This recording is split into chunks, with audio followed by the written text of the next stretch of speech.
Good evening. I would like to welcome you to the March 28th meeting of the City Plan Commission. Before we begin, I will outline the procedure that we will follow for our public hearing. As each agenda item is called, the applicant or his or her representatives and person for the request will be allowed to speak.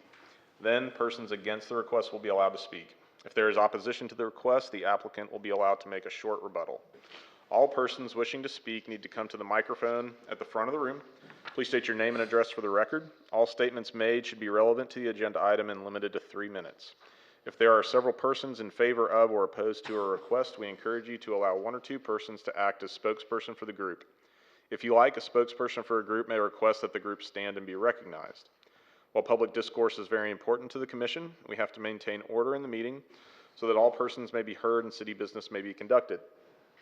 If so directed by me, the Sergeant at Arms shall remove from this meeting any person while attending the Commission or while attending the Commission meeting making pertinent, impertinent, or slanderous remarks, who becomes boisterous, or making unauthorized remarks from the audience, stomping of feet, whistles, yells, or similar demonstrations. Commission members have reviewed each of these items in a previous work session. The recommendations we make tonight to the City Council will be based on the work session and the information provided by staff, as well as any additional information presented tonight. After completing the hearing on each item, the Commission will consider action on the item. The action taken tonight on these items will be in the form of a recommendation to the City Council. The City Council will also conduct a hearing on these items, which will be held on Tuesday, April 18th, 2023, in the Bosque Theater of the Waco Convention Center, 100 Washington Avenue. The record and recommendation of the City Plan Commission and new testimony will be considered by the Council at that time.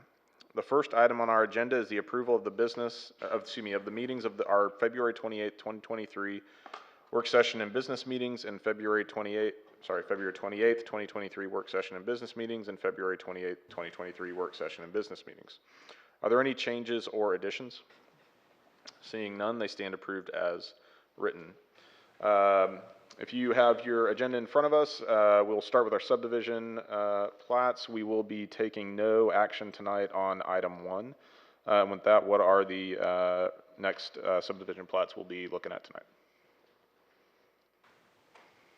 Yes, sir, Mr. Chair, members of the Commission. This is a public hearing on the following plats. Preliminary plat of the Cameron Park Pocket neighborhood, final plat and construction plans of Lake Ridge Estates Addition Phase 2, and final plat and construction plans of Eagles Landing Addition. Staff has reviewed these plats and recommends approval with conditions, and the conditions are included in your packets. Thank you. We'll open the public hearing on these items. Are the applicants or their representatives here to speak tonight? Anyone else here to speak in favor on these items? Anyone here to speak in opposition on these items? Okay, we'll close our public hearings. On subdivisions, agenda items 1 or 2, 3, and 4, we have a recommendation of approval with conditions from city staff. We'll entertain a motion if there's no further discussion. We approve with conditions based on staff findings. Second. Motion by Mr. Browse, second by Ms. Reynolds. Any final discussion? Please poll the commission. Browse, Yes. Briscoe, Yes. Yes. Fajardo, Harris, Yes. Jefferson, Yes. Lane, Yes. Ramos, Yes. Reynolds, Yes. Smith. Yes. What is the next recommendation of by city staff? Yes, sir, Mr. Chairman, members of the Commission.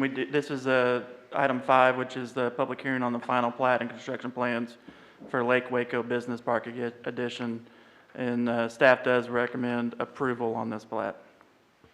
Thank you. We'll open our public hearing on this item. Is the applicant or his or her representative here to speak tonight? Anyone else here to speak in favor on this item? Anyone here to speak in opposition to this item? Okay, we'll close our public hearing. We have a recommendation of approval for item 5 of the subdivisions, and we'll entertain a motion. Move to approve in accordance with the city staff findings. Second. By Mr. Lane, second by Mr. Embry. Any final discussion? Please poll the commission. Browse, Yes. Briscoe, Yes. Embry, Fajardo, Yes. Harris, Yes. Jefferson, Yes. Lane, Yes. Ramos, Reynolds, Yes. Smith. Yes. In the case of Z-22-75, what is the recommendation of city staff? Yes, Mr. Chair, members of the commission, this is a public hearing on a request from Arbelio Vela and Ana Gonzalez Lara for property at 1803 Avondale Avenue to rezone from R1B to O3. We mailed out 41 notices on this request, had 0 comments returned, but we did receive 17 signatures and support from neighbors, which were provided by the applicant during our last meeting. Planning Services recommends disapproval of this request to change the zoning from R1B to O3 based on the following findings. 1, R1B zoning is the only zoning designation for the single-family Coates addition, which includes Avondale, Seneca, and Algonquin Avenues. 2, the existing R1B zoning is more compatible with the existing single-family use on the property than the proposed O3 zoning. And 3, the property is oriented toward Avondale Avenue, which is classified as a local street and has limited access to Trice Avenue and North 18th Street, which is not conducive for office or limited commercial development. Thank you. Our public hearing remains open. Is the applicant or his or her representative here to speak today?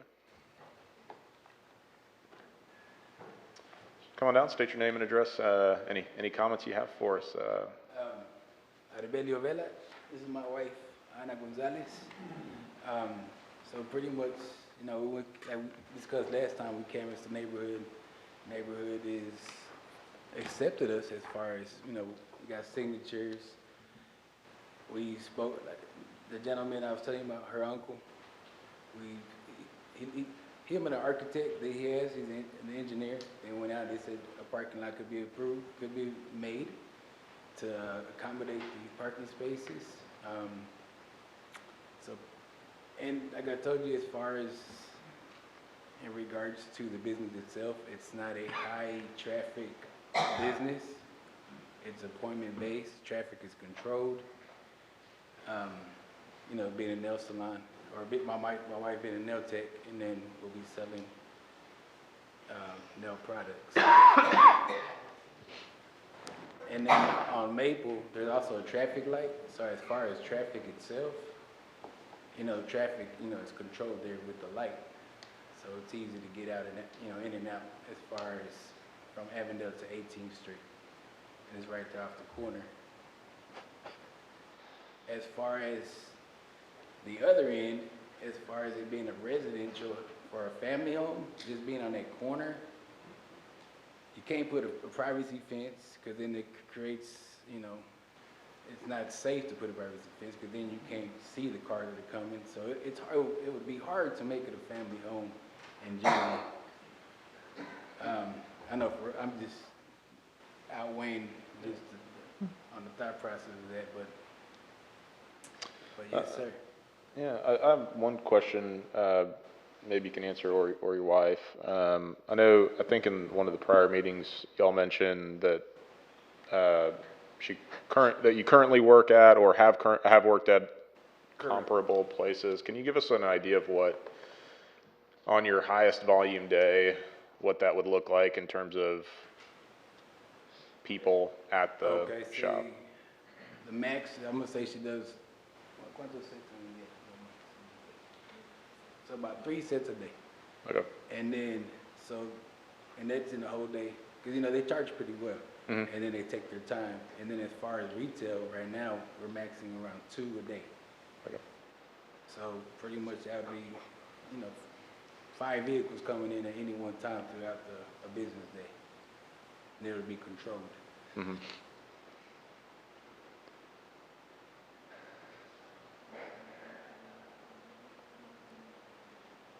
As a question for city staff, what uses are allowed under O3 that are not allowed under the current zone, R1B? So the current R1B is single-family residential uses, and then there are some non-residential uses like churches and schools. The O3 would open it up. The single-family would also be allowed in O3, and then duplexes, attached single-family, office uses, and then limited commercial uses. restaurants, retail. There are hours of operation limitations from 7 a.m. to 7 p.m. Generally, O3 is probably the most compatible commercial district with single-family residential.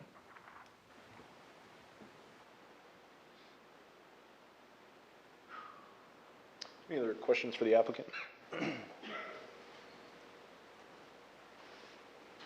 I'll just make a note that in consideration, whichever way a motion or vote goes, the consideration really is in regards specifically to rezoning the property towards all uses versus specifically your own, even though you fully intend to use it for that. So just I guess some context in terms of the depth of deliberation. It's not specifically in regards to your use, but in regards to all possible uses. So just to articulate that one more time if it hasn't already been articulated. So anything else? Sorry, I know I kind of jumped in after I said that. All right. Thank you guys. Appreciate it. Anyone else here to speak in favor on this item? Is there anyone here to speak in opposition to this item? We will close our public hearing on this item. Before we entertain a motion, might be some conversation, I would think. So we'll open up for that.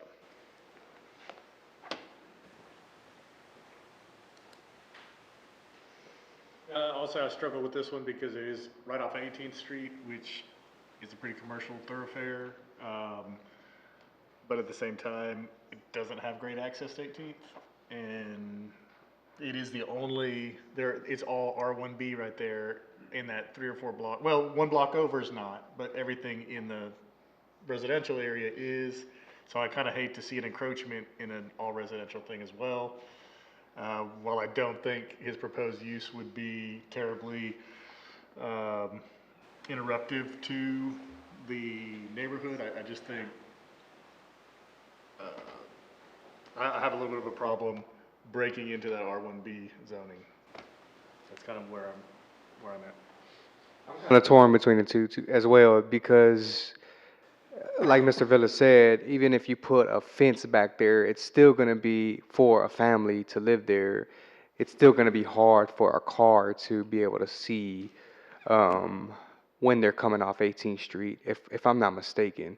And so I don't know if I'm opposed to changing up the neighborhood to making it into what Mr. Villa wants.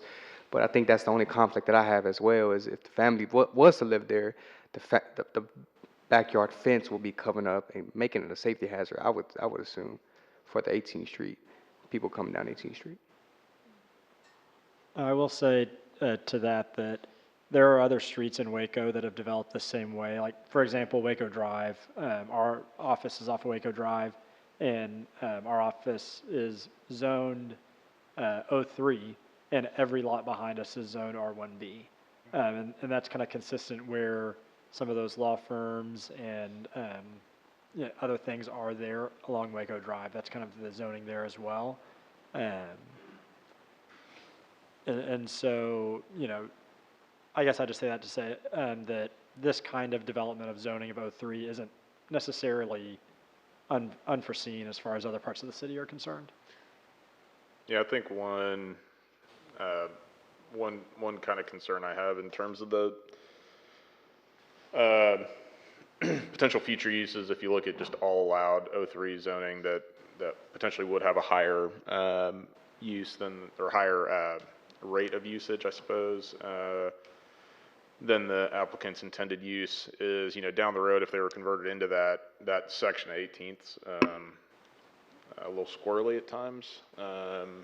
Folks come down that pretty fast, and it's got a little bit of a curve to it. So, putting in something that has the potential to be higher, higher volume traffic into a, less than ideal section of roadway also gives me a little bit of pause in the long term. So. Has the city prepared alternate findings, should someone want to make a vote, to approve? We can give you some. Okay. Was a traffic analysis done for this area, or would it need to be done for this area to address his concern about the high volume of cars coming through there? So that will be, typically, this wouldn't trigger a traffic study just because of the size of it. But it will, if this zoning is approved, a site plan will have to be approved for access and make sure most likely that access is going to have to be off of Avondale, because the driveway off to 18th Street just won't work because of the curve there. But that will be reviewed at permitting level.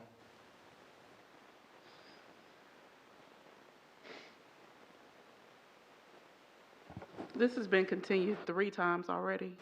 Is there a limit on being continued? I mean, because there are still a few other things that need to be addressed, I think, before we just say outright no. Like what? Well, like he was talking about, the fence height and how it would impact traffic. Is there someone who could come in and explain actually how that would look? Because I think we're kind of guessing. I think you said, well, I think it would impact the view, but is there someone we could get to explain how that would actually look and the actual impact it would have? Or maybe I'm just reaching. So looking at seeing what could be put in place to keep it resident, what could be put in, and for fencing, they would keep it residential. The city does have requirements for site distance, safety. So, if you're on Trice and you're you need to look down 18th to see the oncoming cars. There's site distance requirements where obstructions can't be placed in that. That is something that we could, draw up on a plan so that you can see that, how much property does that take, that would preclude from that property being fenced. That is something we could put together for you. I mean, where is it? There's if you go down south on 18th to Homan, there's sort of a block where they've got a fence pretty tight onto 18th, just north of Homan. I don't, it's not the exact same thing, but I don't think it obstructs vision.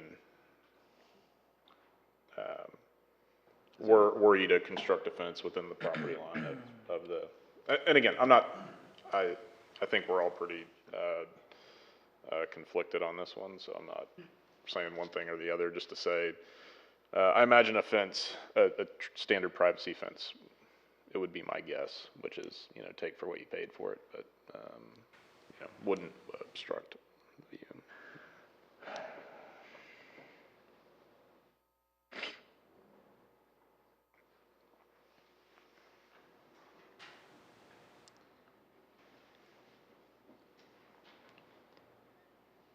I guess the purpose of that would be to say, is it practical to use this house as a single-family home? That would kind of be the purpose of wanting to look at that.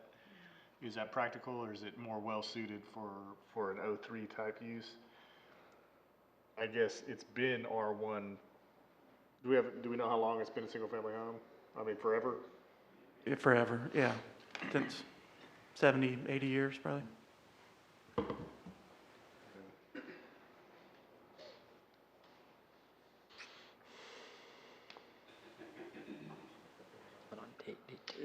If you'd like to continue this, I would certainly support that motion to continue if you felt that was necessary.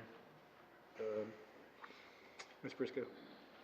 I would think so. There are some things that can be looked into, and I mean, if we ultimately come to the conclusion later that it's a no, then but I think we ought to exhaust all means. And so I would like to make a motion that we continue to the next meeting. I'll second that motion. I have a motion for continuance by Ms. Briscoe, second by Mr. Browse. Any discussion? Okay, please poll the commission. Browse, Yes. Briscoe, Yes. Embry, Yes. Fajardo, Yes. Harris, Yes. Jefferson, Yes. Lane, No. Ramos? Yes. Reynolds? No. Smith? Yes. Alrighty. Motion I passes. probably should have said this before we voted, but can we give maybe some direction to the applicants on that, so we don't just keep continuing this? I think that it would be helpful for us, so we can actually make a decision, and for them, if we can give some direction on exactly what we're looking for by the next hearing. And I'm still not exactly sure what that is, but, hopefully y'all have a better idea of exactly what we're looking for to make a decision. Yeah, I think, if I'm understanding, that is something the staff can put together, is the site distance triangle where it would be, where fencing would not be allowed to be built. And then that will show how much of that property that site distance triangle takes up, where you would not be allowed to fence in a backyard, to show how much that backyard could be used, for a residential. Because I think that's the concern, is if that site distance takes up all the backyard and you don't have a backyard from a residence, does that make it less likely for it to be used as a residence? Yeah. And that's something staff can sketch up for y'all. Okay, can we see that for the next meeting? Is there anything Yeah. else we want to see? If possible, we talked briefly about this has been used as R1B for 70, 80 years or however long. But, I guess my concern about that is that has 18th Street always looked the same? As far as the zoning and the development of 18th Street, I would imagine over time it's become more and more commercial like we see it today. And so R1B may have fit and made a lot of sense 30 or 40 years ago, but maybe going a little more towards a commercial lean now. And so if it's possible to kind of see what the zoning for 18th Street in this area looked like in the past, I think that would be helpful. Yeah, we can do that. Just kind of give you a timeline of how that has developed over. Okay, perfect. Thank you all. Any other requests on that? Anything from the applicant that you'd like, that we need to hear from, to be able to make a decision at the next meeting? Do you still have copies of the mock-ups he provided last time? I don't have them with me, but Right, I can. those would be available Yes, for us we at the have, next meeting. we have them if you need them. In the case of Z-23-1, what is the recommendation of city staff? Yes, Mr. Chair, members of the commission, this is a public hearing on a request from John Hamilton on behalf of Velan Hospitality, Inc. and Brazos at Waco LLC for property at 500 North Jack Colgan Expressway and 502 South Martin Luther King Jr. Boulevard to rezone from C3 and M2 to PUD. We mailed out 19 notices on this request and had 0 comments returned. Planning Services recommends approval of this request to change the zoning from C3 and M2 to PUD based on the following findings and subject to the following conditions. Findings are: 1, the proposed PUD is consistent with the land use component of the comprehensive plan, the purposes of Chapter 28 zoning of the Code of Ordinances of the City of Waco, Texas, and the plan unit development regulations. 2, the proposed PUD is in keeping with the purpose and intent of the PUD ordinance by providing a high level of urban amenities and design standards while allowing flexibility in the use and development of the land. 3, the proposed PUD is more compatible with the surrounding area than the existing C3 and M2 zoning in the following matters. The proposed PUD provides enhanced areas for green space, public spaces, urban scale residential facilities, increased density, community amenities, and design standards that are not required in the existing C3 and M2 zoning. Conditions are: 1, the final PUD plan must meet all development standards consistent with the concept PUD plan and the site requirements of the Plan Review Committee, including but not limited to the following: site grading and drainage, floodplain, signage regulations, parking, site coverage, access and circulation, landscaping, refuse location and access, and fire protection location and access, and Brazos River Corridor District overlay. 2, a traffic impact analysis shall be required to evaluate the needs for traffic infrastructure improvements. TIA shall be submitted with final PUD plan and/or plat application. 3, a sanitary sewer study and water study shall be required. Studies shall be submitted with final PUD plan and/or plat application. 4, a drainage study shall be required. Studies shall be submitted with final PUD plan and/or plat application. 5, a conditional floodplain development permit shall be required. A request for a letter of map revision must be submitted to FEMA. Permit and letter shall be submitted at time of final PUD plan and/or plat application submission. 6, the property shall be platted in accordance with the subdivision ordinance prior to issuance of building permits. 7, due to the proposed density being over 40 units an acre, a minimum of 10%, or approximately 30 units, shall be set aside for a mix of affordable housing and/or workforce housing. Affordable housing is defined as 80% or below average median income. Workforce housing is defined as 120% below average median income. This can be a combination of 1-bedroom and 2-bedroom units. Coordination shall take place between the developer and the Department of Housing and Community Development to finalize details of the affordable housing and/or workforce housing component of the development. And 8, development shall not be gated for automobiles in a way that prevents access to public areas of the development. Thank you. We'll open our public hearing on this item. Is the applicant or his or her representative here to speak tonight? Just come down, state your name and address, and any comments to the commission.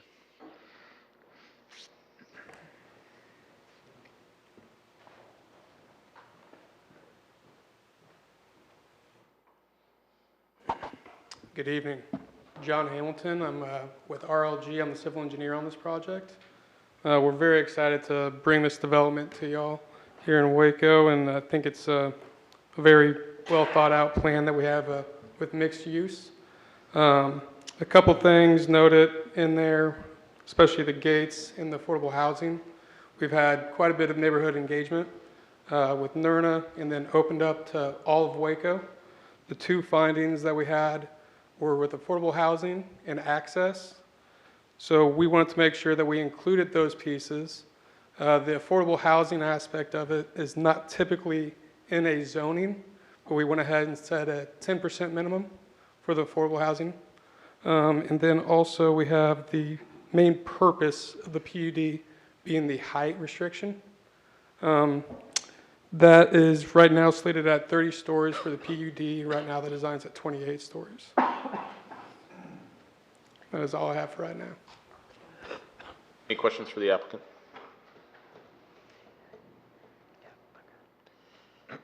Thanks, sir. Thank you. Is there anyone else here to speak in favor on this item? Is there anyone here to speak in opposition to this item? If you could come on down, state your name and address, and any comments to the commission.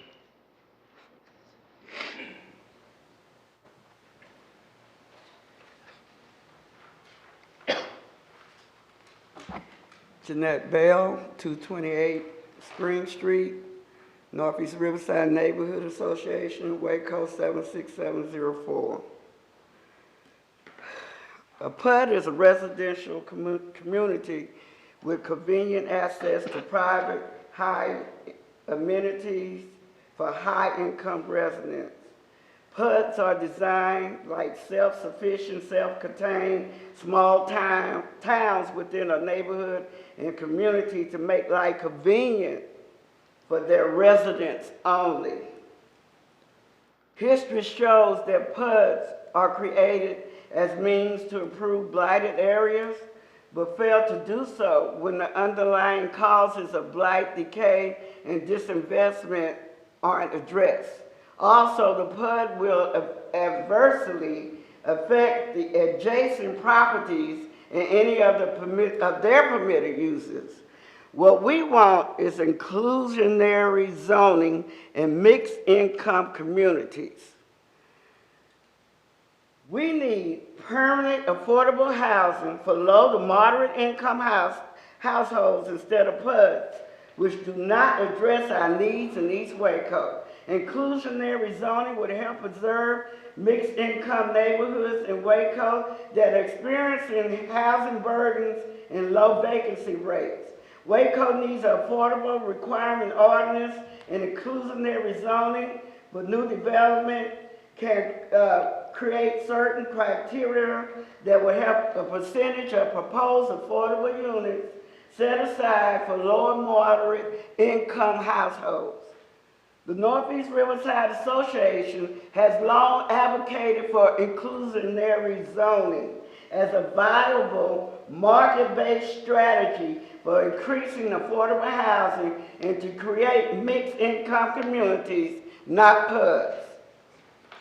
76704 needs long-term housing opportunities for low, moderate income residents. Inclusionary zoning will provide the flexibility needed to encourage developers' participation and will also highlight the trade-offs between increasing the affordable housing supply, creating mixed income development, and meeting federal obligations. And across the nation, for 40 years, there are 40 inclusionary zoning areas. And we've been requesting this for a long time, and we feel like PUDs do not fit the social, historical character of our community. Questions for Ms. Bell? Did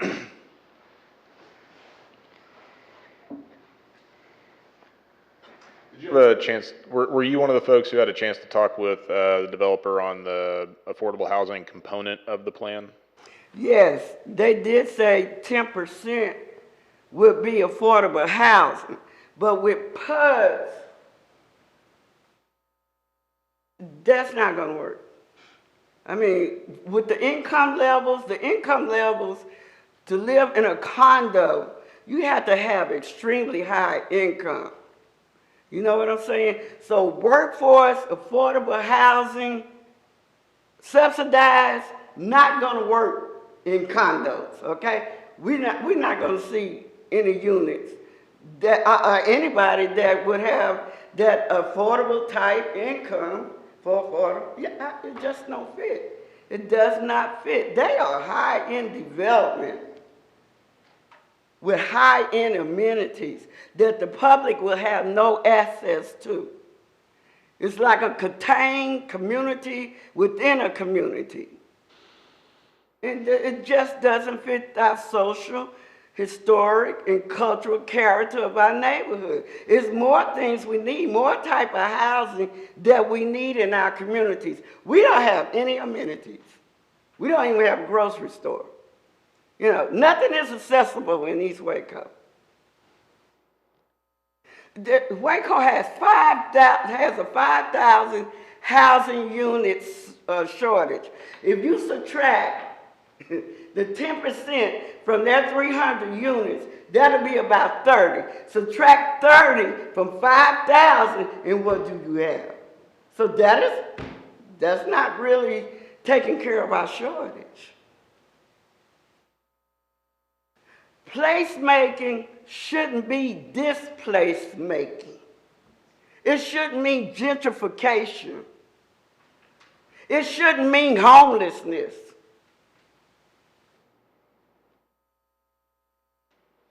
Thank you. I hear you. I just wanted to make sure that y'all had that conversation. Yeah, Whether you like it or not, I just wanted to make sure you had it. If you know anything about HOAs,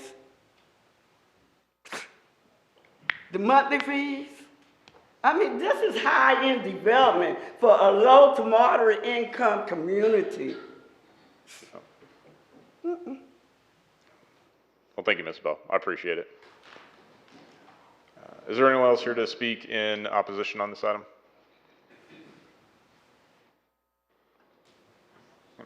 Applicant, you'll have a chance to make a short rebuttal if you'd like to.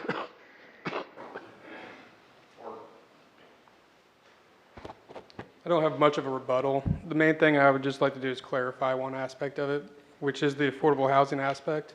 With this being in zoning and not necessarily through the final steps of the process, we have put in the minimum at a 10% level.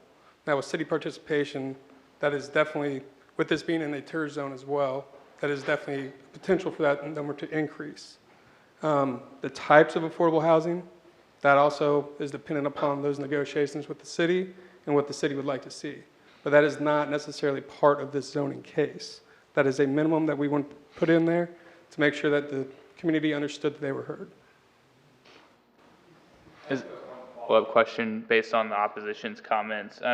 She mentioned HOA fees specifically, which is something I hadn't thought about before.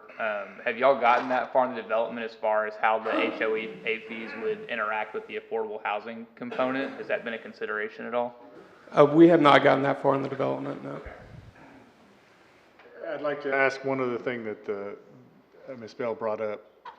The idea that this would be a kind of an encapsulated community within their community, shut off to availability from them. I believe one of the things that was required, one of the requirements was that it specifically not be like a gated type community. Is that your understanding?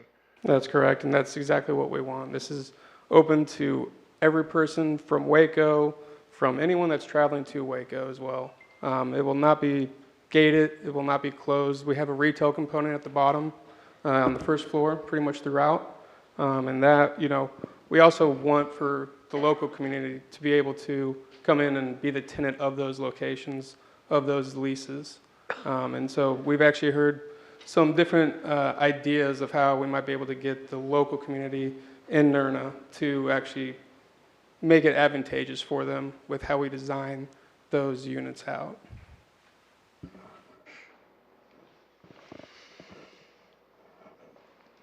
I guess I have a question for city staff. Currently, there is a motel on this property and industrial that's adjacent to it, correct? That's correct. Okay. Yeah. Any other questions for Mr. Hamilton? Yeah, I do actually.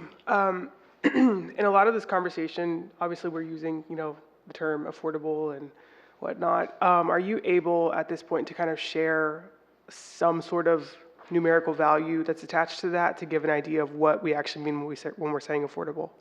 No, at this point we don't. That really comes later on, once the entire construction costs, everything actually gets to the numerical numbers. But at this point we don't. Now it's definitely going to be worked out with the city how that all gets handled, but we don't have any of that information just yet. Would you be excluding applicants or buyers based on a high strata of income? Or are you taking all comers? At this time, it's really just for zoning that we're at. It's not into the actual operations of the buildings themselves. So I'm the civil engineer to give you perspective of how I look at this right now. But I completely understand the question. I just can't give you a quality answer. I mean, it does appear, and staff, feel free to jump in. There is, within the conditions, it doesn't define the makeup of that 10%, but the 10% is a mix of affordable and workforce housing, affordable being 80% of or below the average median income, workforce being 120% below the average median income. So it is to some degree not necessarily based on affordability within the complex, but a community sort of wide criteria that's creating that baseline. Is that correct? Yeah, that's correct. And I would just mention, this is the first approval of many approvals that this project will have to go through with zoning and then potentially with some tax increment financing incentives. And so a lot of the details that we're talking about with affordability will need to be worked out as the project moves along. This is the first step that will give entitlements for zoning. And then, we'll have the final PUD plan and then some of those other pieces of it that will be approved by the city. And we can, the affordable housing portion of the recommendation was coordinated with our housing director, Galen Price. And so, when this comes for final plan, we can have him attend the meeting to give more information about how he sees this being formulated as we work with the developer. And I would say just in general, Ms. Bell was right, that the housing study identified about 5,000 units housing shortage for the city. But that's at all levels, all income levels, that we need housing units. And so there's not any one project that's going to solve that by itself. But, as we develop and look at these things and create situations where we can add, affordability and mixed income housing units, we can start chipping away at that. There's a lot of other projects that are in the pipeline, in the general area, in Northeast Riverside that will have more affordable components. The city does have a RFP out on some property off of Taylor Street. That's goal is to have affordable housing on that. And so, I think this project does a good job of showing the potential of how we can get to mixed income projects as more of a norm, and instead of the exception. I look at this as inclusionary zoning because it does have an affordable component attached to zoning, which we don't have in our normal zoning districts right now. And so the PUD is being used as the mechanism to create inclusionary zoning. Thanks. Just one additional thought, perhaps addressable if Mr. Price comes and visits, but just the conversation about, additional potential fees in these places. I hadn't personally thought about that you might set affordable rent at X, but maybe there's required amenity fees that then make that outside that, that price range. So less particular to this project and more just as like a conversation point around as that's looked at more and more, just how are we dealing with that so that affordable housing's not just being met by the letter of the law, but by the spirit of it. Sure, and I think that's the intent, is that the total cost of the housing is affordable, not just the payment on the mortgage. Yeah. I guess, I do have a question. I guess after tonight, if this passes and we continue to see some dissatisfaction with the community, at what point could it be stopped or halted? Or would this process be like the ball rolling downhill if we start here? So that's a real good question. So the way the PUD zoning works is, so this is the concept PUD plan. If it's approved by, recommended by Plan Commission, approved by council, that becomes the zoning for the property. It's in regards to density and type of development. They'll have to come back in and with their final plans, which would be more detailed. So all the things that we address in those are covered in those conditions will need to be addressed from a site planning standpoint, the affordability standpoint.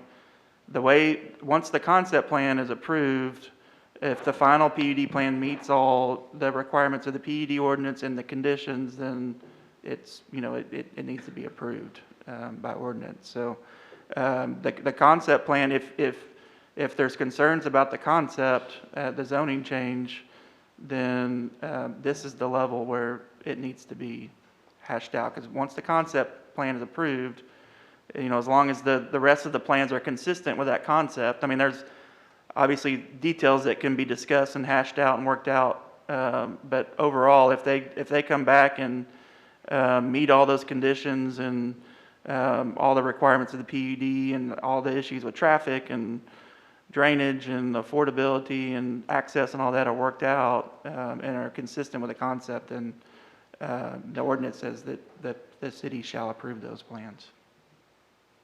So just to make sure I'm clear, this is the first step to change if this is approved.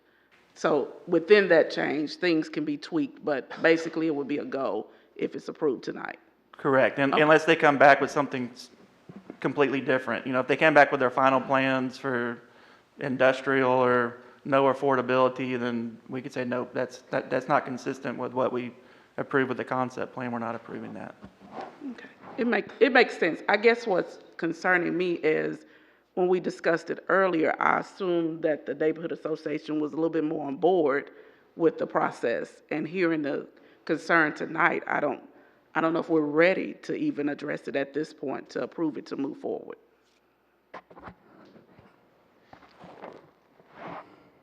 I had one more question for the applicant. I see here it says construction estimated to begin Q4 of 2023. When would expected total build-out be? I think we're working through that right now with the local contractor on how it would be phased, or if it would be double phased where you have simultaneous buildings going up or individual. With the shorter buildings that are in it, which, there's 4 buildings total. The shorter ones, they would probably take, somewhere around 1.5 to 2 years for some of the other smaller ones. Okay. And the housing? Now, the housing is the tower, and that's the one that I really don't know if I can give you a quality answer on that one. But we are working with a local contractor on finding all that scheduling out currently. Thank you. And then, sorry, one more question. Were you present at the meetings with the neighborhood association that you had mentioned? I don't know when those happened, whether it was a couple weeks ago or a month ago. Roughly how many people attended those meetings? Yeah, so I did not make it to the very first one. We've had 3 total. Okay. We've had 2 with Nerno specific and then 1 open house. So I can't speak on the amount of people at the first one. The second one was with Nerno as well. That one, it was a decent turnout. I'd say there was probably 20 people or so. Okay. Somewhere in that range. And then in the open house, probably 20 or so, maybe 25, in that range. Okay, great. And the councilwoman was there as well. Perfect. Thank you. Sorry, you mentioned residential, the tower being residential. Are none of the other structures residential? Yes, so the first floor is retail. Right. And correct. then the facade on most all buildings going up will be residential. Okay, okay. And then you'll have amenity decks on the top of the roofs. Okay, so it wasn't that the tower is the only residential, it's just, That's correct. okay.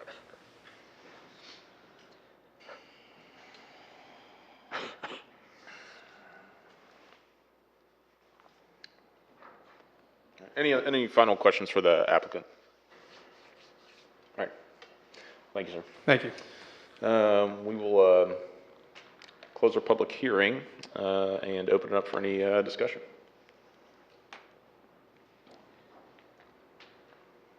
So I would say that I think there's, a strong point made on both sides, specifically to address, I think it's Ms. Bell, and the opposition to this. There is a shortage of housing in Waco, especially just with the way development works. There's often a shortage of affordable housing. My concern, though, is we're not here to decide between 2 options, either this development or an affordable housing development. We're here to decide between potentially this development and what to date has been an empty lot. And so it would seem like with a housing shortage across all income levels, that any housing, especially some that does take into account at least some level of affordability, would be good for our housing shortage in Waco. And it certainly does more for our housing shortage than an empty lot does. And so for that reason, my current lean is to vote in approval of this. I feel similarly, also just considering the property itself, right? It's surrounded by a railway, and then you've got industrial and the highway. And so realistically, like, you're not going to build a small cluster of single-family residences there. Like, it just by nature of the property doesn't really make sense, which is where I think about something like retail in a high-rise, just being a little more sensical for the land use itself. I actually have a question for the city. After I read what qualified as affordable housing, the more I think about it, the less I'm certain I actually know what that means on the percentage basis. So we're saying for affordable housing, it's 80% or below average median income. That like 80% below or at 80% or below? Does that make sense? So meaning Yes, that's It's right. not up to 80%, it's it's the lower 20th percentile of that median income. The median income, it was for example, for like a family of four in Waco's around $70,000.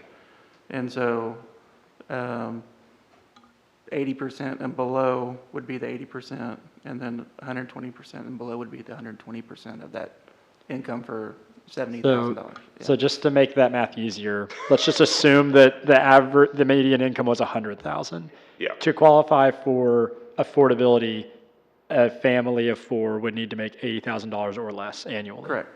Okay. And that's the Or problem. that we're having. 120,000 and less for the 120,000. For the workforce housing. 120%, yeah. Okay. And that's the concern with the community, is that that's not a common thing in that area. So it would exclude those who may want to live there. Based on the medium average income. Exactly. It's gonna be very hard. Being below that would exclude them? Yeah, Sorry, I so- don't think I'm understanding. Any amount below the 80%. That's the most that family could make. Anything below 80% would. So yeah, Count. if they made zero, they could still live there. Okay, Sure. so it's 80% or below below. the, eight. Yeah, below the okay. 80%. Right. Would they be still paying market rent on the unit? What's the question? Would they still be paying market rent on the unit, or is it a reduced rent? It Let's would say it's a be- leasing.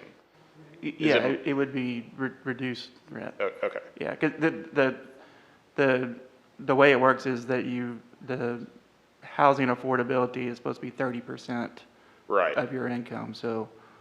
Okay, so they meet that criteria for the affordability or workforce, and then it can't be more than 30% Yeah, of their, that's- okay, that's- thank you. You know, I'm hearing both sides as well, but I think the fellow commissioners had mentioned that currently in this lot, there isn't any housing there, and it doesn't appear that it would fit if you came in with some single-family houses to build in that area.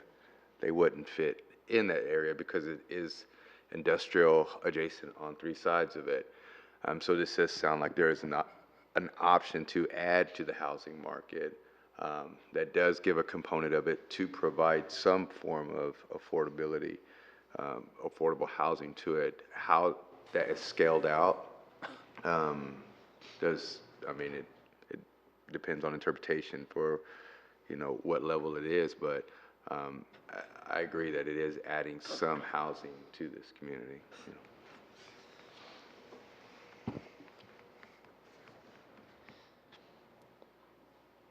And unless there's further discussion, I'd like to make a motion for approval in accordance with city staff findings. Second. We have a motion by Mr. Lane, second by Mr. Embry for approval. Any discussion before we vote? Please poll the commission. Browse. Yes. Briscoe. Embry. Yes. Fajardo. Harris. Yes.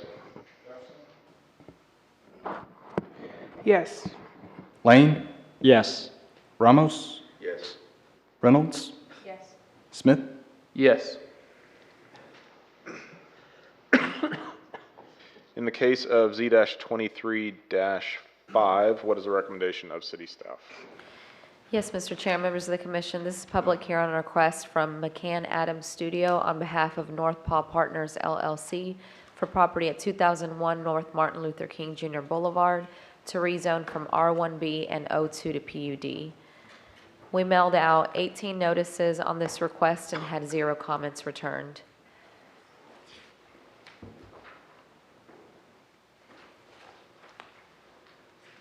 Apologize. Planning Services recommends approval of this request to change the zoning from R1B and O2 to PUD based on the following findings and subject to the following conditions. Findings are: 1, the proposed PUD is consistent with the land use component of the comprehensive plan, the purposes of Chapter 28 zoning of the Code of Ordinances of the City of Waco, Texas, and the Plan Unit Development Regulations. 2, the proposed PUD is in keeping with the purpose and intent of the PUD ordinance by providing a high level of urban amenities and design standards while allowing flexibility in the use and development of the land.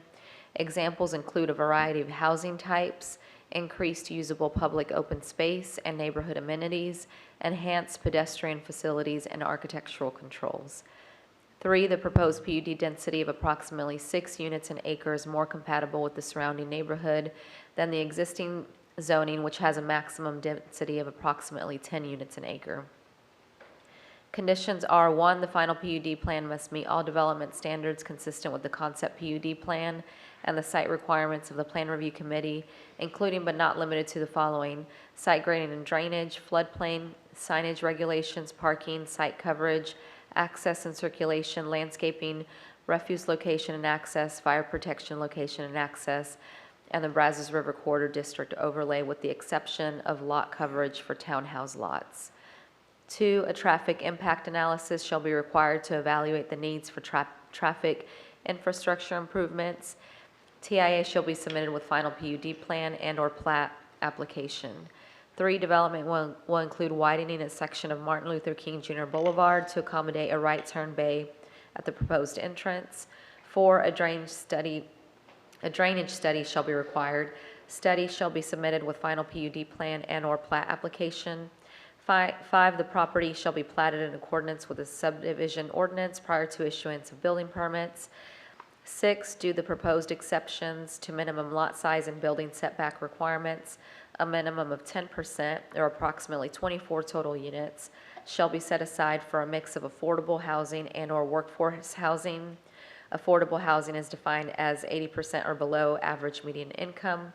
Workforce housing is defined as 120% or below average median income. Coordination shall take place between the developer and the Department of Housing and Community Development to finalize details of the affordable housing and/or workforce housing component of the development. And 7, the trail system that runs along Martin Luther King Jr. Boulevard, Herring Avenue, and Dallas Street shall be publicly accessible. Thank you. We'll open our public hearing. Is the applicant or his or her representative here to speak tonight? Come on down, state your name and address and any comments you have for the commission.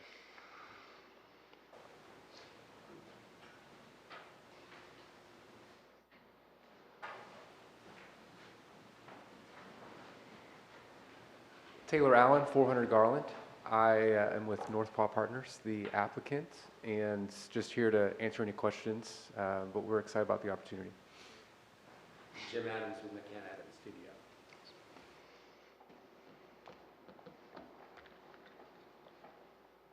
Any questions for the applicants? All right.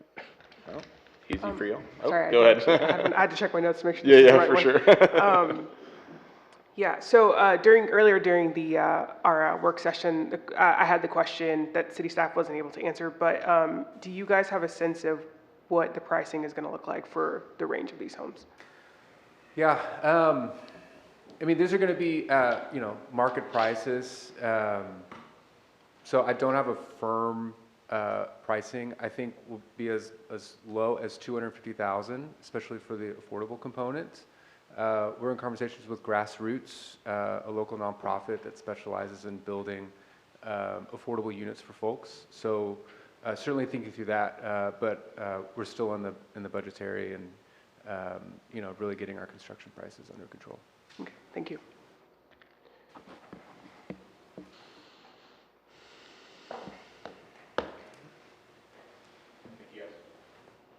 I think that's it, yeah. Anyone else here to speak in favor on this item? Is there anyone here to speak in opposition to this item? Okay, we'll close our public hearing. We have a recommendation of approval from city staff. We will entertain a motion or any further discussion. Yeah, based upon staff finding, I'd like to recommend approval. Second. Motion by Mr. Ramos, second by Ms. Reynolds for approval. Any approval with conditions? Is any final discussion? Please poll the commission. Rouse, Yes. Briscoe, Yes. Embry, Yes. Fajardo, Yes. Harris, Yes. Jefferson, No. Lane, Yes. Ramos, Yes. Reynolds, Smith, Yes.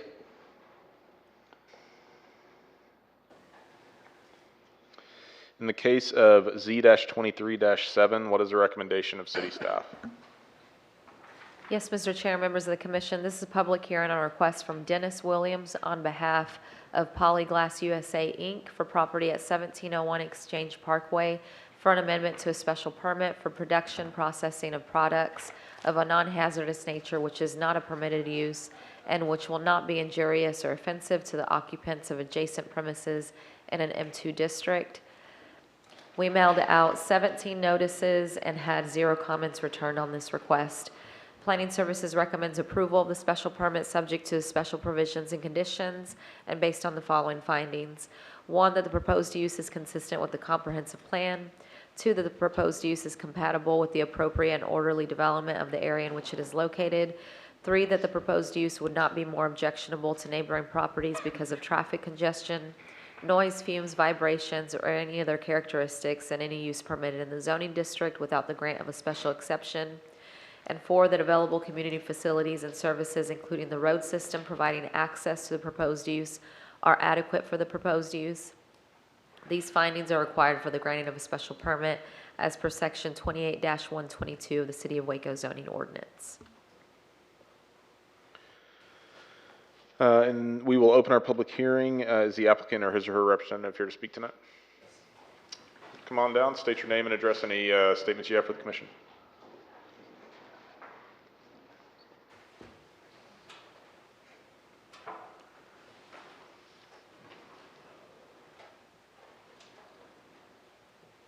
Good evening. My name is Jeffrey Umberger, and I work for Polyglass USA, and I live at 4800 Bayview Drive in Fort Lauderdale, Florida.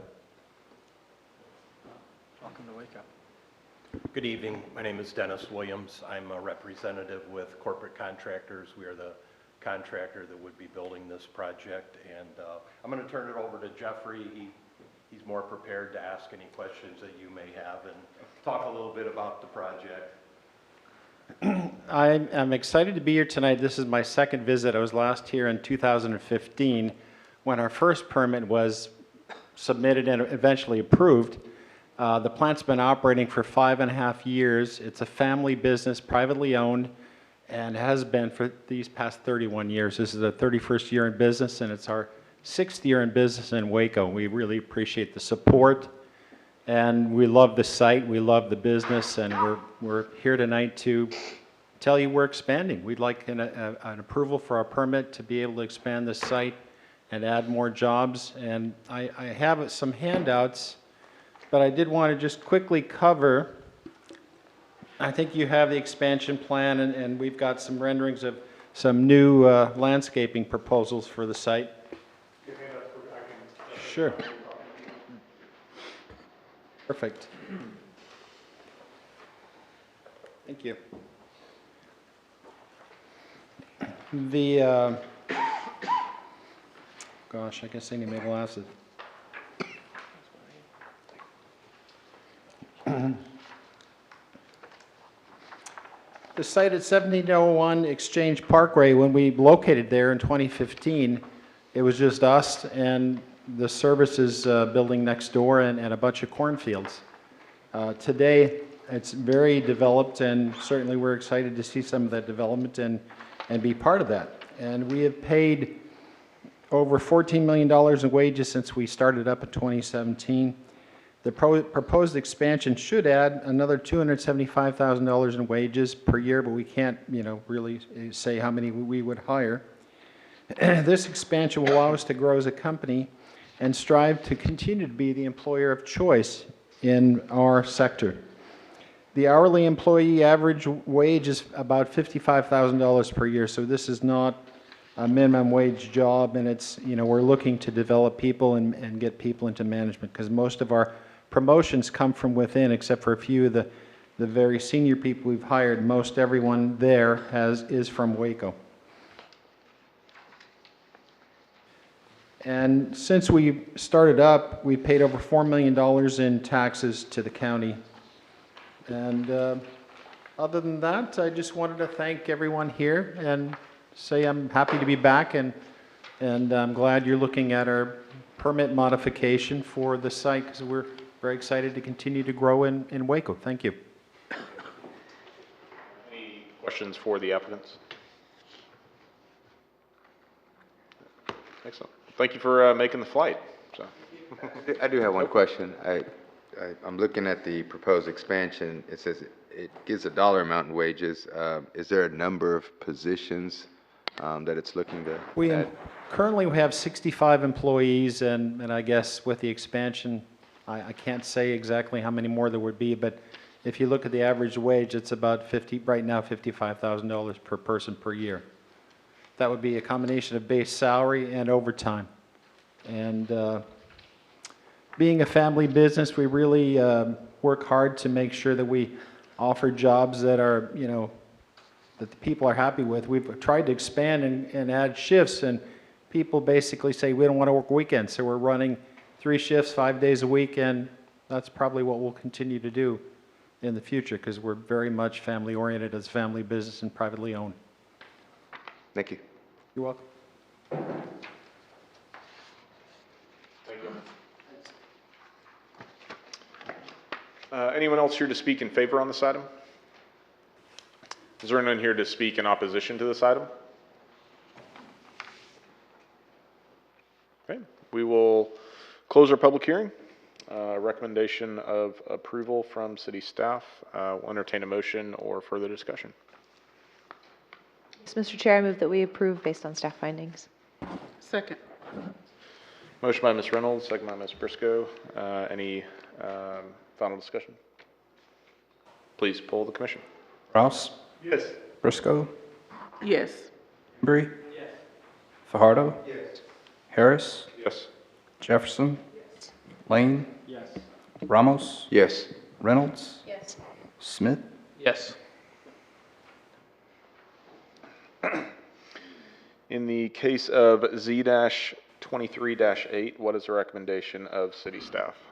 Yes, Mr. Chair, members of the commission, this is a public hearing on a request from Black Hill Properties LLC, doing business as Kids Are Kids of China Spring, for approximately 2.21 acres, more or less, out of property known as 133 Parker Springs Drive, for a special permit for a child care facility in an R3B district.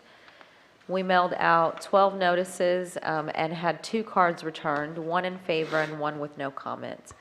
Planning Services recommends approval of the special permit subject to the special provisions and conditions and based on the findings required for the granting of a special permit as per section 28-122 of the City of Waco zoning ordinance.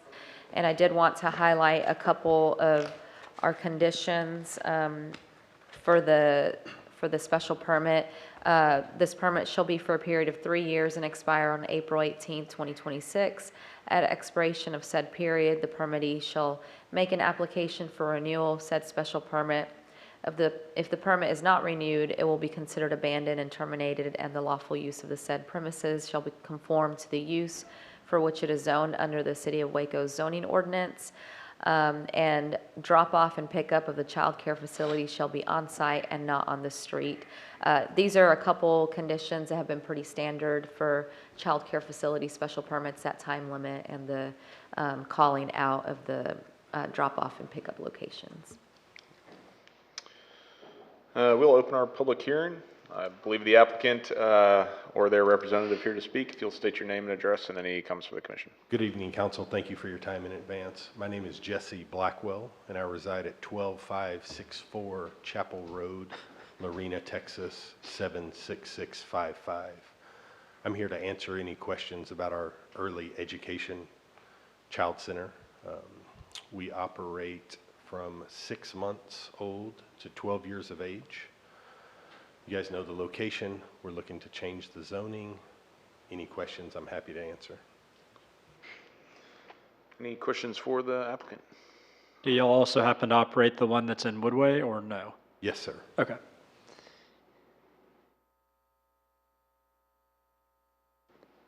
All right. Well, thank you. Thank you. Appreciate it. Anyone else here to speak in favor on this item? Anyone here to speak in opposition to this item? Okay, we will close our public hearing.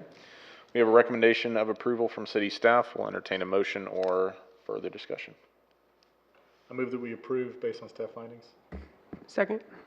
The motion by Mr. Browse, second by Ms. Jefferson. Any final discussion? Please poll the commission. Rouse? Yes. Briscoe? Yes. Embry? Yes. Fajardo? Yes. Harris? Yes. Jefferson? Yes. Lane? Yes. Ramos? Yes. Reynolds? Yes. Smith? Yes. In the case of Z-23-9, what is the recommendation of city staff? Yes, Mr. Chair, members of the commission, this is a public hearing on a request from Joel Talley on behalf of Bosqueville Storage LLC for property at 6925 Steinbeck Bend Drive for a special permit for self-storage warehouse in a C2 district. We mailed out 8 notices and had 0 comments returned on this request. Planning Services recommends approval of the special permit, subject to special provisions and conditions, and based on the findings required for the granting of a special permit as per Section 28-122 of the City of Waco zoning ordinance that were previously read on record. And for this one as well, I wanted to point out a few of the special conditions that were added. Number 10 being building materials for elevations of front onto Steinbeck Bend right-of-way shall include a combination of architectural metal, brick or masonry trim, and other glazing or architectural elements to give the appearance of a primary or front facade. 11, boundary landscaping shall be installed in accordance with Section 28-218 of the City of Waco zoning ordinance. And 12, an all-season landscape screen 4 feet in width densely planted with evergreen trees and shrubs which will have an initial height of 3 feet and will attain a height of 6 feet within 36 months after installation shall be planted along the northern rear and eastern boundary shared with single-family zone lots. Thank you. We'll open our public hearing. Is the applicant or his or her representative here to speak tonight? You just state your name and address and any comments for the commission. My name's Joel Talley. I live at 1001 Joy Drive, Waco, Texas.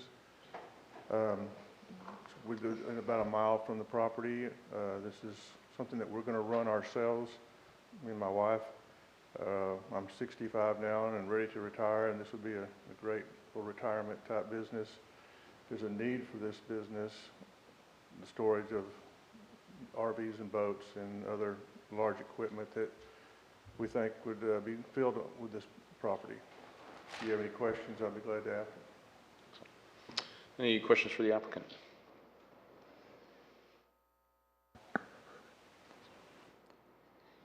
All righty. Thank you, sir. Thank you.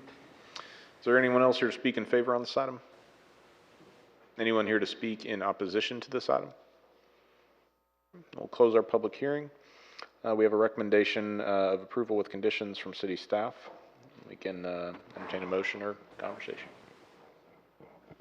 I'd like to make a motion to recommend approval with conditions. Second. Motion by Mr. Ramos, second by Mr. Fajardo. Any final discussion? Please poll the commission. Browse? Yes. Briscoe? Yes. Embry? Yes. Fajardo? Yes. Harris? Yes.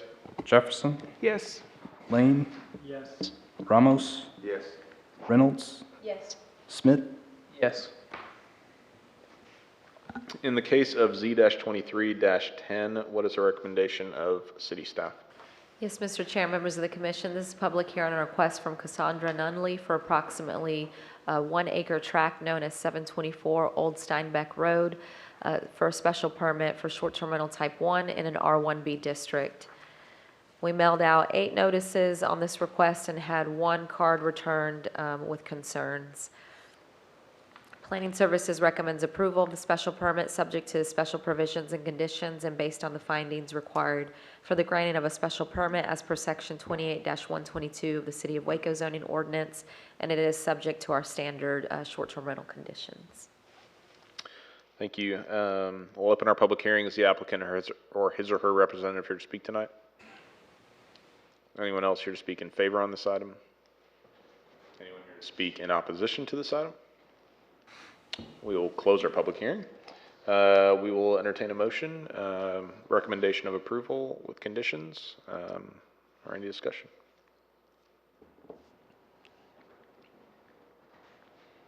I move that we recommend approval with conditions based on staff findings. Second.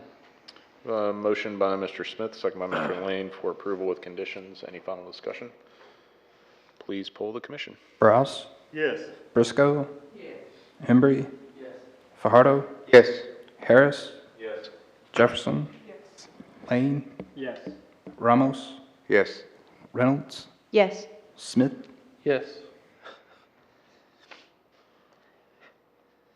In the case of Z-23-11, what is the recommendation of city staff? Yes, Mr. Chair, members of the commission, this is a public hearing on a request from Noah Star on behalf of Star Holdings Waco Property LLC for approximately 2.31 acres, more or less, out of property known as 2172 East Loop 340, for a land use designation change from suburban residential to industrial and to rezone from R1B to M2. We mailed out 10 notices for this request and had 1 card returned in favor. Planning Services recommends disapproval of this request to change the land use designation from open space to industrial, from suburban residential to industrial, based on the following finding. Industrial land uses could be incompatible with adjacent properties that are designated for suburban residential and urban residential. Planning Services recommends disapproval of this request to change the zoning from R1B to M2 based on the following findings. 1, the proposed zoning is not in keeping with the land use component of the comprehensive plan. 2, the proposed M2 zoning is not compatible with surrounding R1B zoning. 3, M2 zoning uses would not be appropriate along this section of Loop 340. And 4, the existing infrastructure is not adequate to support uses allowed in M2 zoning. Thank you. We'll open our public hearing. Is the applicant or his or her representative here to speak tonight? Yes. State your name and address. Any comments for the commission? Name's Richard Prater. I'm here for Noah Star.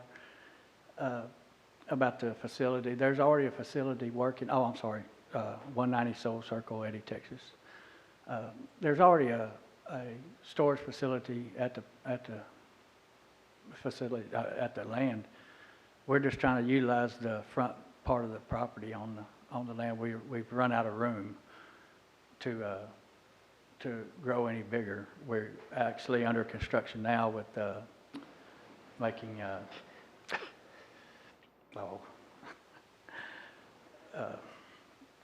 trying to think of the word of it, climate control buildings, and we're under construction for that right now, but we need to, there's a use for storage for buildings, for boats and RVs, motorhomes.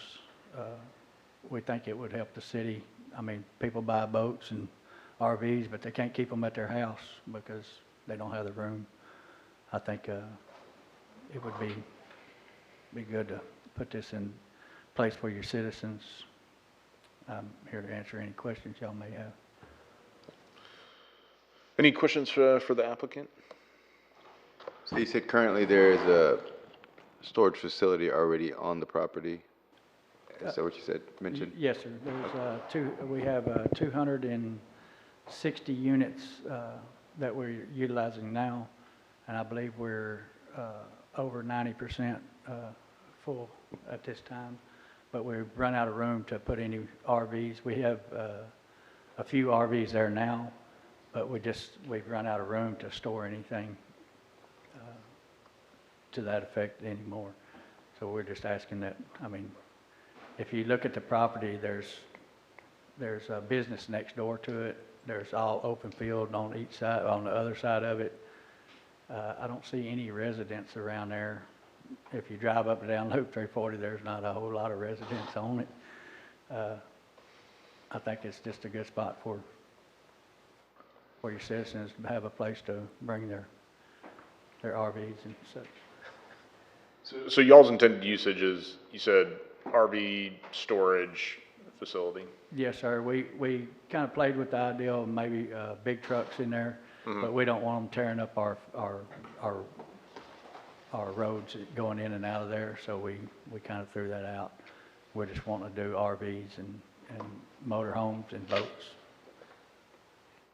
And are you aware that that your property you're on actually splits the city limits, so that the half that your storage unit is currently on is actually not in city limits, and that the open part that you're requesting the rezoning on is within city limits?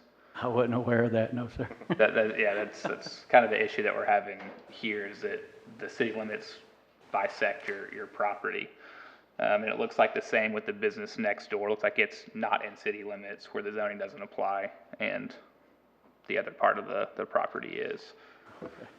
So that's why we're having this issue right now. I understand. I really don't see someone building a house in front of that storage facility, but we're prepared to put up a privacy steel fence around it with gated access, and we also do 24-hour surveillance on it, remote surveillance. We have a company that takes care of all that. We're trying to just expand out.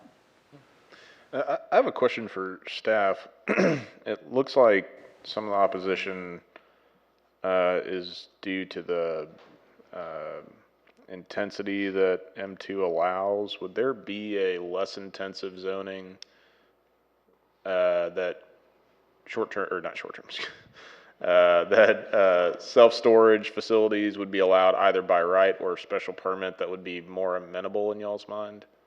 I ask because, item 23-9 was a special permit in a C2 district.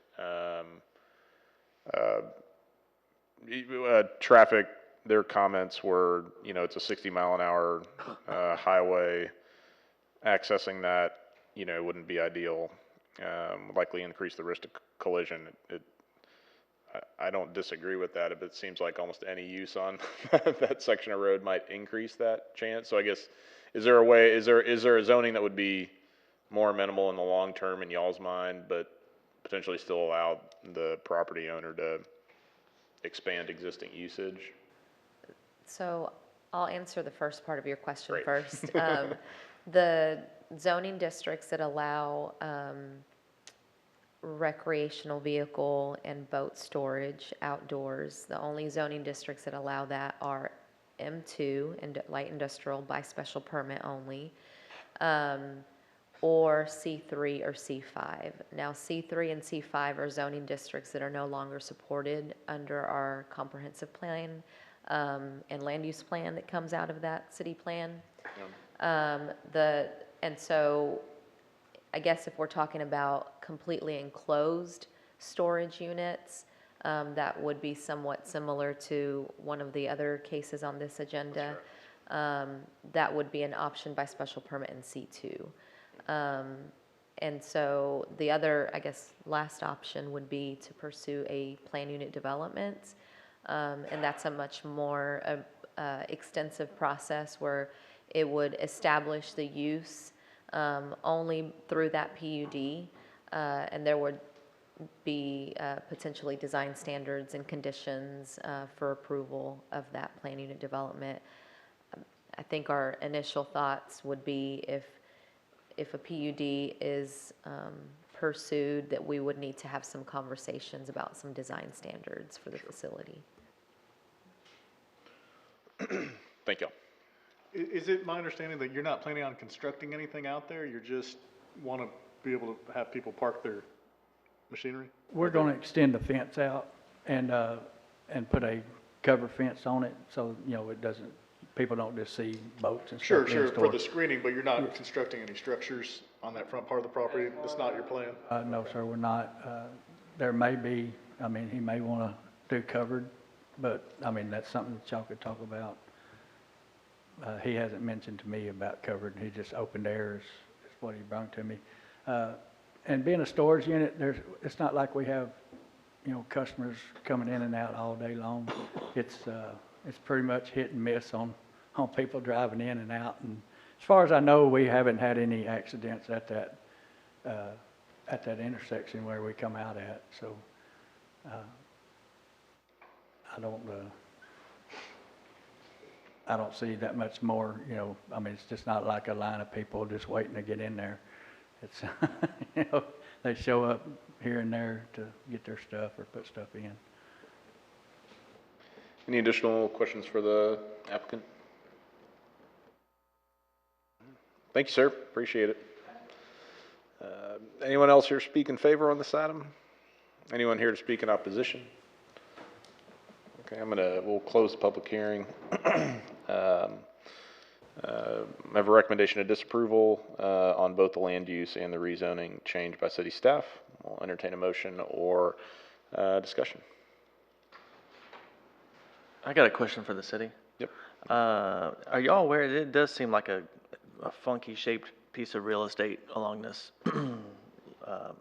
Elk Road, Loop 340. Are y'all aware of any other single-family homes in the immediate area on that side of the road that this would not be compatible with?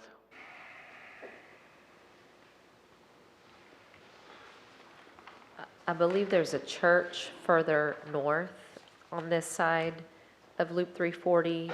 We are aware of the single-family subdivision on the other side, just north of this site, and then plans for expansion of that single-family residential subdivision, but that is also on the other side of Loop 340. Looks like there might be one house that's a property over. Maybe up Elk Road. And on the other side of the city limit, right here off of Loop 340, is that City of Waco ETJ, or is that another city's jurisdiction? It's ETJ, so there's no zoning. Okay. But if somebody wanted to develop there, it could be annexed into the City of Waco? Correct. Okay. Yeah, it would have to be a voluntary request, but it could be.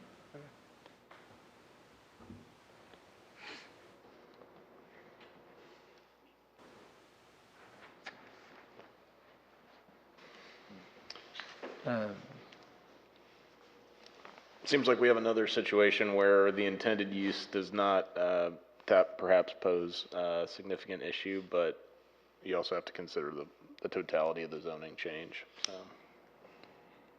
Does the city staff, could you give us alternate findings if we wanted to move to approve? Sure. You ready? Yes, I'm ready. Yes, sir. Yeah, so I think for land use designation, you know, I think you could say it's consistent with adjacent use outside city limits, and that it's located along a major arterial street. And then for zoning, it's consistent with the comprehensive plan land use designation as revised. It's on an arterial street. It meets the site area requirements for M2 zoning. And then you can also use it as adjacent to another industrial use that's outside the city limits.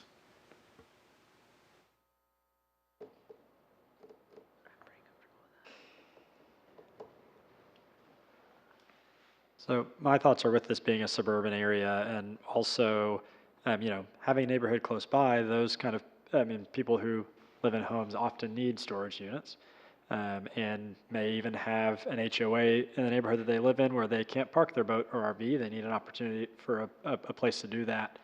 And with that in mind, I'd like to make a motion for approval of this particular zoning change and also land use change. I second. Motion for approval by Mr. Lane, second by Mr. Ramos. Any final discussion? Please poll the commission. Rouse? No. Go? Embry? Yes. Fajardo? Harris? No. Jefferson? Lane? Yes. Ramos? Yes. Yes. Smith? No.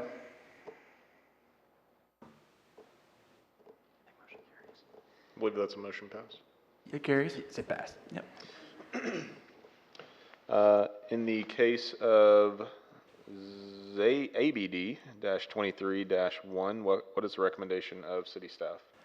Yes, sir, Mr. Chair, members of the commission, this is a public hearing on request from Market Partners on behalf of the city of Waco for the abandonment of 1.97 acre public right-of-way abandonment tract in the city of Waco, McLennan County, Texas, being a portion of Flint Street right-of-way according to the map of the Coggin and Parks Edition recorded in volume 49, page 332 of the deed records of McLennan County, Texas, in the map of SP Ross Homestead Edition recorded in volume 92, page 92 of the official public records in McLennan County, Texas. Also, according to the unrecorded SP Ross subdivisions as shown as McLennan County Tax Appraiser map page number 31, also being all of the 20-foot wide alley right-of-way line within block 105 according to said plat of the Coggan Parks Edition.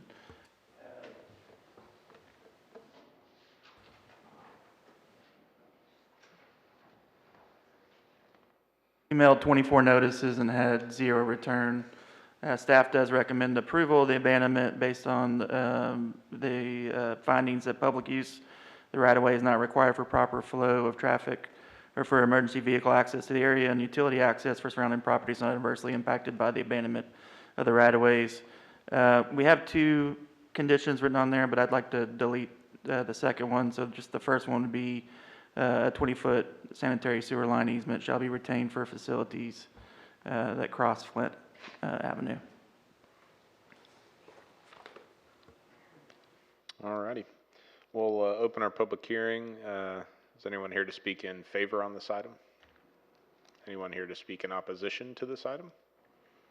Okay, we'll close our public hearing. We'll entertain a motion or any discussion. I just had a question. So I'm looking at this property. I'm see it all the time. So this is where the ball fields are at. So we're saying that in the middle of the ball fields, those are actually alleyways that need to be abandoned? That's correct, yep. Okay. To move forward with the intended use or projects that were... Yes, there's an effort to master plan kind of the renovation of that park, and so they're trying to clean up all the land issues and title issues, so that's part of this effort. On the deletion, excuse me, on the deletion of condition 2, are there any private landholders that would be affected by that, or is it just regarding? That's, yeah, and that's why I'm taking that off, because the city owns all the property around it, so we have what we need. Okay, sounds good. I move that we recommend approval based on staff findings. Second. Motion by Mr. Smith, second by Ms. Reynolds for approval. Any final discussion? Please poll the commission. Rouse, Yes. Briscoe, Yes. Embry, Yes. Fajardo, Harris, Jefferson, Yes. Lane, Yes. Ramos, Yes. Reynolds, Yes. Smith, Yes. In the case of ABD-23-2, what is the recommendation of city staff? Yes, sir. This is a public hearing on request from Walker Partners on behalf of City of Waco again, and this is for the abandonment of 50-foot wide Cleveland Avenue right-of-way abandonment tract being out of the SP Ross Homestead subdivision, according to the map thereof, recorded in volume 92, page 92 of the deed records in McLennan County, Texas. On this one, we mailed 19 notices and had 0 returned. And staff does recommend approval based on the findings that public use of the right-of-way is not required for proper flow of traffic or for emergency vehicle access to the area. Utility access for the surrounding property is not adversely impacted by the abandonment of the right-of-way. We have 2 conditions: a 20-foot water line easement shall be retained where facilities lie in Cleveland Avenue, and a 20-foot general utility easement shall be retained from along Cleveland Avenue. And again, we take that third one off because in this case, the school, WSD owns both sides of that, and we'll get the whole full alley, full street right away, but abandoned. We'll open our public hearing. Is there anyone here to speak in favor on this item? Anyone here to speak in opposition to this item? We'll close our public hearing, have a recommendation of approval by city staff, and we'll entertain a motion. Mr. Chair, I move, oh, sorry. you're good now. Go I was going to say, I move that we approve with conditions based on staff findings. Second. Motion for approval by Ms. Reynolds, second by Mr. Smith. Any final discussion? Please poll the commission. Rouse, Yes. Briscoe, Embry, Fajardo, Harris, Yes. Jefferson, Yes. Lane, Ramos, Yes. Reynolds, Yes. Smith, Yes. In the case of ABD-23-3, what is the recommendation of city staff? Yes, sir. Mr. Chair, members of the commission, this is a public hearing on request from Claymore Engineering. Oh, I'm sorry. Oh, that's right. on behalf of Blackwell Properties LLC for the abandonment of the 20-foot wide utility easement described and being a .1630 acre tract of land at the James Lane Survey Abstract Number 531, situated in the city of Waco, McLennan County, Texas, and being a portion of a called 73.192 acre tract of land conveyed to Swanson Findley Limited by deed of record and document number 2003-04-2917 of deed records in McLennan County, Texas, and being all of a called 20-foot easement, utility easement of record and documents number 2003-04-2277 as said deed records. We did mail out 21 notices on this one and had 2 cards returned, 1 opposed, but when you're in the comments, they're really concerned about any impact of the easement and utilities on their property, which is adjacent to this. So this abandonment will not impact the property from the opposition. We also received 1 with no comment. Staff does recommend approval of the abandonment based on the finding that the City of Waco does not have any water or sewer services in the easement, but there is a AT&T line, so we do have 1 condition that the developer must coordinate with AT&T to relocate their existing facility. We'll open our public hearing. Is the applicant or his or her representative here to speak? Come on down, state your name and address, any comments you have for the commission.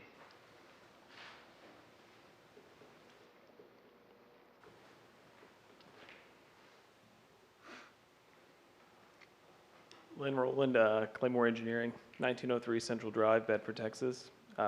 Here on behalf of Jesse Blackwell, who just had to go home, take care of his kids, but just trying to abandon an easement. Working with Public Works and Engineering, there was an old sewer line that kind of bisects. It's actually going to be a second lot of our property for the Kids Are Kids that we just presented. So it runs through the middle of the property. The line is abandoned.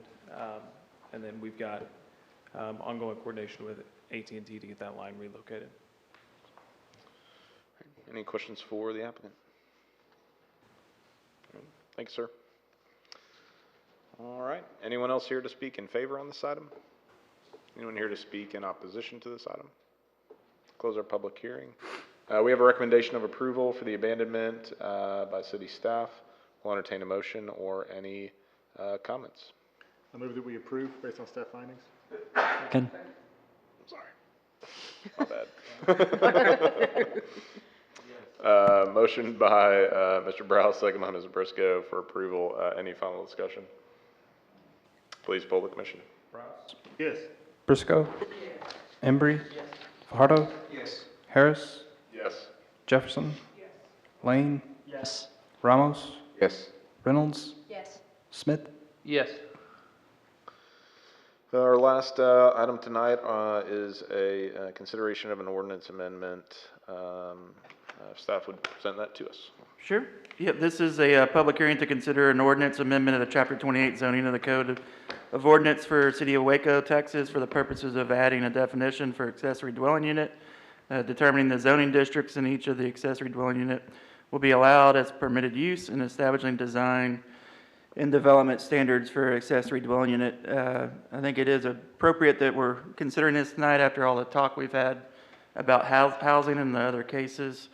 This was or is a recommendation out of the strategic housing study that the City Council adopted last year to implement allowing ADUs as a permitted use by right to create some alternate housing options throughout the city. This did go through Housing Task Force and recommended by that group that was made up of representatives from the Housing Authority, Prosper Waco, NeighborWorks, Grassroots CDC, and Habitat for Humanity, to name a few. I did want to, and also we used the neighborhood associations as our public outreach and met with several of them to try to address any concerns that they might have regarding the proposed ordinance change. And that's where you'll see a lot of the requirements in the design and development standards that address these, with the idea of trying to not not disrupt or change any neighborhood character in our single-family neighborhoods, but allow these as a housing option. So they deal with number of accessory dwelling units per lot, the zoning districts in which they can go into, restriction on the number of bedrooms for the ADU, only one bedroom per unit. There must be existing development or existing single-family dwelling on the lot. And the ADUs may not be permitted with any other housing types. Setback requirements, unit size, maximum requirements, height requirements, requirement for occupancy that the owner does file an affidavit confirming that the property is owner occupied. Parking requirements, one additional parking than what's required for the primary house. Site coverage and open space, building elevations and materials, and utility connections, that it does tie on to the main utility connections for water and sewer for the property. And with those things, staff does recommend approval of the ordinance, and be happy to answer any questions you have. Thank you. We'll open our public hearing for anybody that would like to speak in favor on this item.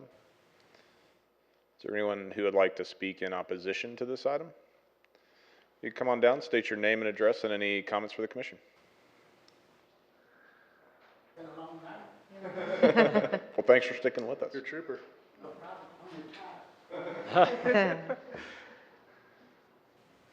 Sammy Smith, 1800 North 15th Street, Waco, Texas, 76707. I did send out the city council's presentation, the summary, as well as the article from the Tribune Herald about the accessory adult units. The only major concern that we have in my community, which I live in Brook Oaks Neighborhood Association, president for today. The only concern that we have is about the rental property. We have 2 apartment complexes in there, Barron's Branch, as well as the Villages of Waco, which is rental. Besides that, we have a myriad of other rental property that's way outweighs what we have for its home ownership. I don't know what the capacity is now for what we have in our community for home ownership for the numbers, but I'm sure we have more rental than we do. And that's the only concern that we have about the additional unit in the back, is that at some point in time, I understand the concept of it supposed to be for an elderly member of your family, can stay in the real home. But the only concern is that when that person may pass away, you can turn that property into rental. And once again, we have that buoyancy of rental property in our area. I live on North 15th Street, and I can tell you in the last 10 years, from Indiana to Windsor, even further down than that, we had 80% home ownership. Now we only have 4. In 10 years, those folk have passed away, and all those properties that were owned by homeowners are now rental property. Some of them being turned into short-term rentals or Airbnb, So this is the only concern that we have. We're not opposed to any development. We're not opposed to home ownership whatsoever. We just know that we have a great number of properties that are rental now. As people die and leave, they turn into rental property. So then the other component is that the city doesn't appraise your property. The county does. So we don't know what those tax bases will be once we have these ADUs with the home in the front and the home in the back. It's going to affect the whole community. When you have any kind of new development, I have enough sense to know that your property taxes will go up. And rental property doesn't do very much to help your property values at all for us. A lot of folks don't keep their rental properties up. They just don't. If you want to ride my community, I can show you something. And it's not a smack down or smack up, it's just the way it is. So anyway, I want to thank you for this. Is like I said, we understand the concept. We're not opposed to development at all. It's just the rental part that it may turn to that we have concern about. Thank you. Thank you. You have anything for me? Any questions?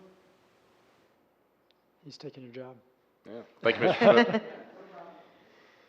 All right. Any final folks who want to speak? We'll close our public hearing. Entertain a motion, but any discussion? I'm not opposed to the ordinance change. I would just sort of log some of that concern just about how we, to some degree, monitor down the road so that we don't de facto just create a bunch of, I guess it wouldn't be a duplex, but 2-unit rental properties. I don't know how you do that. I think on the net, this probably is a really positive development in affordable housing, but So my understanding is to combat that, the ordinance requires the owner to sign an affidavit that they reside on one of the properties at that address. Is that correct? That's correct, and then it's filed of record at the courthouse, so it goes with the property. Deed restriction. Correct, yeah. So, question, if an applicant or someone applies for this, is there some form of inspection service that does inspect the property to see if it fits Yeah, as so. a housing development? I mean, as a unit? Correct, yeah, so, you know, if somebody came in to get a permit to build one of these, we would verify that they meet all the requirements before we issued the permit. we didn't discuss, would that include if someone has, say, like an efficiency non-full ADU currently and they have to file a permit for a renovation to add the requisite requirements, would that trigger that as well? It will, and there are some exemptions for in that case, for some of the requirements, where you have an existing structure. You know, for example, the setback requirements, where the unit's already built in violation of these. So there are some exceptions where you're building or renovating an existing structure, but a new structure would have to meet all the requirements. This isn't something that requires a permit, is it? Yes, if you're building a new structure or you're renovating a structure, it would require a permit. Pursuant to this or just pursuant to the normal permit rules? Normal permitting rules. This doesn't create a new, if you want an ADU, you have to have a specific permit for an ADU. Correct. It would just be based on a normal building permit. You'd have to comply with these standards. So, I just want to make sure I'm clear. So I have a detached garage and you want to turn it into an ADU. It doesn't have anything suited for it in it, but you wouldn't have to go through a process to get cleared to do it. You could just say, hey, I want to rent this garage out as a dwelling unit to somebody. So a detached garage, if you were going to convert that into an ADU, you would have to get a building permit to do those renovations. And before we issued the permit for the renovations, we would verify that renovation met all the requirements of the ADU ordinance. But if there's no renovations required, the only thing that would be required is that affidavit to be filed. Correct.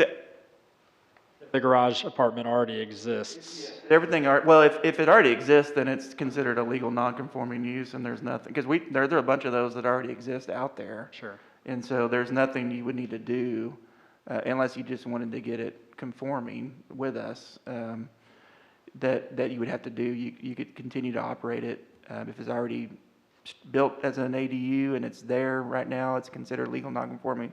There's nothing you do. This would just be if you come in for a permit to either convert something into an ADU or build a new ADU, that we would apply these standards. Hey, Clint, on section 8, under your design and development standards, occupancy, walk me through, I'm a little concerned. It says the covenant shall also require any owner of the property notify a prospective buyer. In the real estate world, that could get dicey. Is that all showings, or is that under contract, or what might that, is there any enforcement tool? Because I show a lot of houses, for example, in my line of work. Is there some sort of, I mean, because if we wanted to get real granular, we could get into like real estate trek rules and what some proper notification. And then also, what could go wrong where it says provide for the removal of improvements. So for example, my house is in the city limits. If I go build a garage with an ADU, is there a scenario where the city is going to require me to tear that down upon selling? Yeah, so we modeled this section 8 from the city of San Antonio. with the idea that it would get recorded and show up on any title searches for the property. To me, when you're going through that real estate transaction and that title search comes up, that's something that should be disclosed to any potential buyer. And then, I think this was Mr. Smith's concern, because we had a lot of discussions about this, this is good for the initial, person, but as the years go on and properties change hands, and how do you enforce that? That if the way it's written, if there's a complaint or the city finds out that both units are rental, then we would have the authority to request them to take out that ADU. Maybe a way to fix that wording, other than require the owner of the property to notify the buyer. You're right, and if they do a title search, which is voluntary, it's not really required, but most people do that. But again, it's not required. It would come up, but the title company, at the request of the buyer, does that, not the owner, for what it's worth. So you're saying the onus is on the purchaser to make sufficient inquiries versus? Yeah. If I were to sell you something, what does this notification look like, and at what point am I required? Clint's right, that in a normal course of real estate transaction, most people get a title policy, Right. and if it's filed correctly at the county, you'll see it. But again, that's not required. It's not a law. Right. You don't have to. But just this wording, I think there's a possibility to tighten this up a little bit.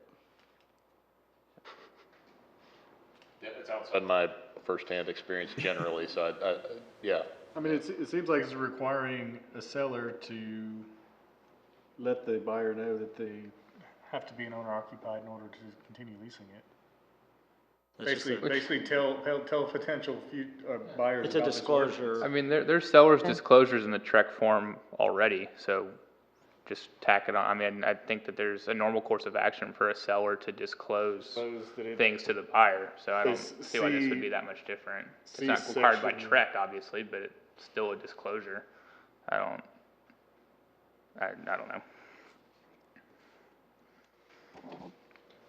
I assume the city attorney's office reviewed language. Yes.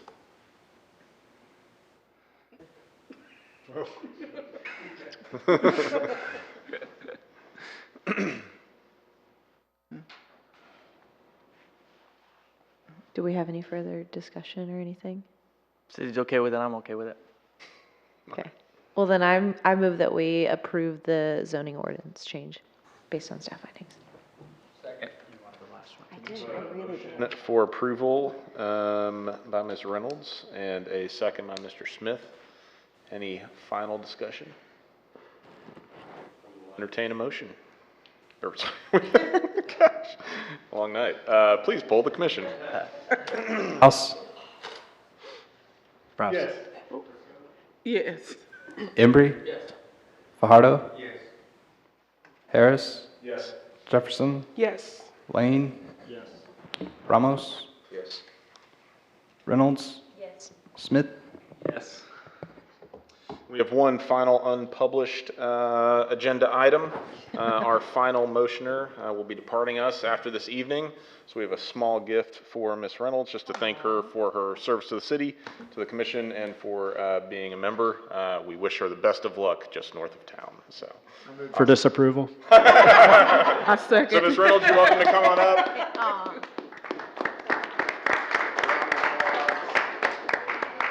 Absolutely. Thanks so much. Any statements you would like to make upon your departure? No. No. And with that, we'll adjourn our meeting. Thank y'all.